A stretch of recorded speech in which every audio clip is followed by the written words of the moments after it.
நம்ம தென்காசில இருந்து 7 கிலோமீட்டர்ல நமக்கு அமைஞ்சிருக்கிற ஒரு அருமையான ஃபார்ம் லேண்டை பத்தி இன்னைக்கு பார்க்க போறோம். நம்ம தென்காசில இருந்து 7 கிலோமீட்டர்ல தார் ரோட்டுக்கு மேலே நமக்கு ஒரு அருமையான ஃபார்ம் லேண்ட் கிடைச்சிருக்கு. இந்த ஃபார்ம் லேண்ட் வந்து நமக்கு மொத்தம் 20 ஏக்கர்ல அமைஞ்சிருக்கு. நம்மளோட இந்த ஃபார்ம் லேண்ட் இயற்கை சூழல் மிகுந்த பகுதியில் அமைஞ்சிருக்கு.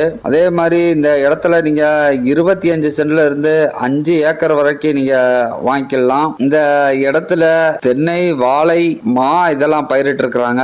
அதிகமான தண்ணீர் வசதி இருக்கக்கூடிய ஏரியால 2 கிணறோட நமக்கு இந்த இடம் அமைஞ்சிருக்கு. இந்த இடத்துக்கு ஓனர் சொல்ற ரேட்டு சென்ட்டுக்கு 40,000 சொல்றாரு. பிக்சடு கிடையாது, பேச்சுவார்த்தைக்கு உட்பட்டது தான். இந்த இடத்த நீங்க விசிட் பண்ணணும் அப்படின்னா எங்களை காண்டாக்ட் பண்ணுங்க. இந்த இடம் உங்களுக்கு பிடிச்சிருந்துச்சுன்னா ஓனர்கிட்ட பேசி ஒரு நல்ல ரேட்டுக்கு உங்களுக்கு இந்த இடத்த நாங்க வாங்கி தர்றோம்.